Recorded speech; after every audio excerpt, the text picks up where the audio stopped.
Olá, eu sou o professor Mota e hoje eu quero conversar com vocês sobre a inversa de uma matriz mudança de base.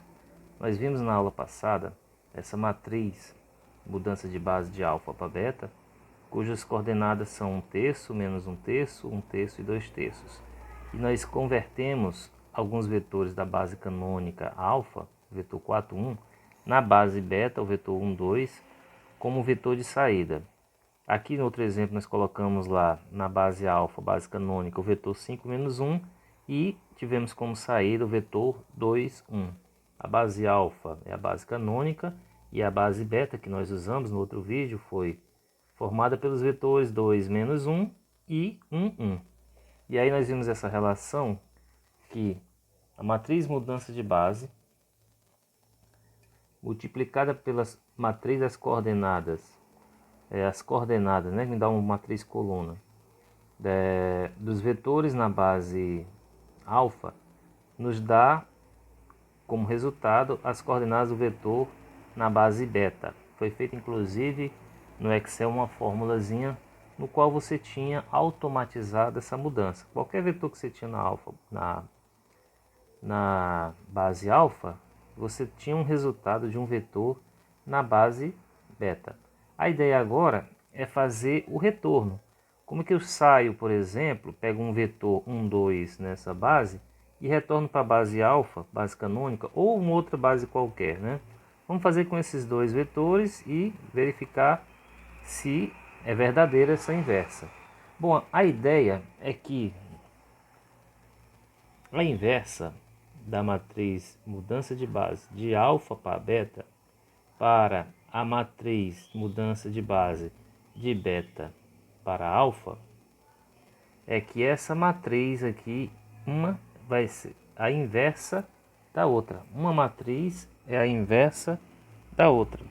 Então, se eu quero retornar da base beta para a base alfa, no caso da base alfa ser canônica, é bem mais simples, porque aí a inversa será dada pelas coordenadas da base beta. Ou seja, a matriz de mudança de base da base beta para a base alfa é simplesmente pegar os vetores, colocar como coluna, né? Cada vetor, 2 menos 1, 1 e 1. E essa aqui vai ser realmente a inversa da matriz de mudança de base beta para alfa. Vamos verificar se isso é verdade? Vamos fazer a inversa então dessa matriz. Vamos fazer pelo conceito de determinante. Você tem o determinante, vai ficar 2 mais 1 dá 3. E aí para fazer a inversa, eu vou dividir todos esses números por 3, tá? O 3 vai ser o denominador dos 4 números. Aqui eu vou mudar de lugar, então aqui vai ser 1/3, aqui será 2/3. Vamos voltar lá, ó, 1/3. E aqui 2/3. Aqui também, então, com o 3 no denominador, só que eu vou mudar só o sinal. O negativo vem para cá e aqui vai ficar positivo, olha só. Então, simplesmente fazer a inversa da matriz mudança de base é você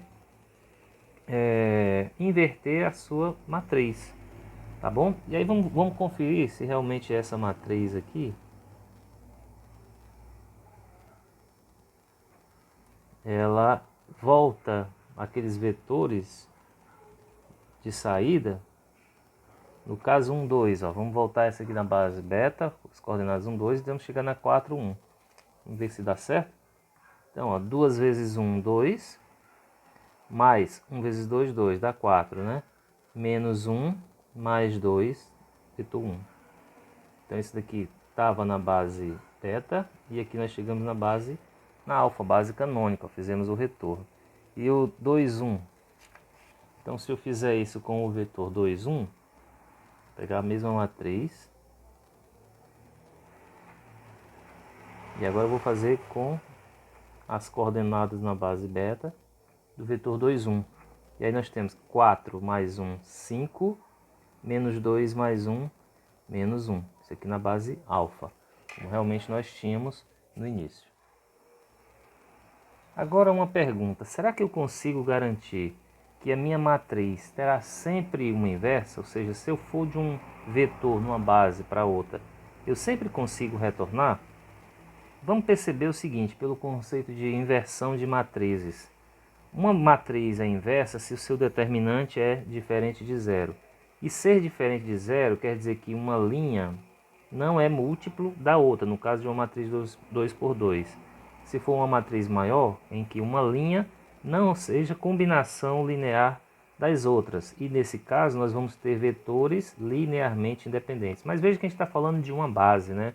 A base de um espaço vetorial já me dá um conceito de vetores linearmente independentes. Então você percebe que não numa matriz formada pelas bases de um espaço vetorial, nenhuma das linhas vai ser combinação linear das outras, de modo que o meu determinante será sempre diferente de zero. E ele sendo sempre diferente de zero, eu sempre terei a inversa dessa matriz. Daí por onde eu vou poder passear de uma base para outra, indo e voltando, na certeza que eu vou conseguir fazer esse trajeto, né? Colocar um vetor, levar de um vetor na base alfa e para a base beta, e da base beta e sempre voltar para a base alfa, em virtude dessa situação, tá? Então se eu consigo, através de um vetor de base, ir para uma outra base, eu posso também, nesse caso, retornar, tá bom? Então desse jeito nós terminamos o pacote de aulas de introdução de álgebra linear.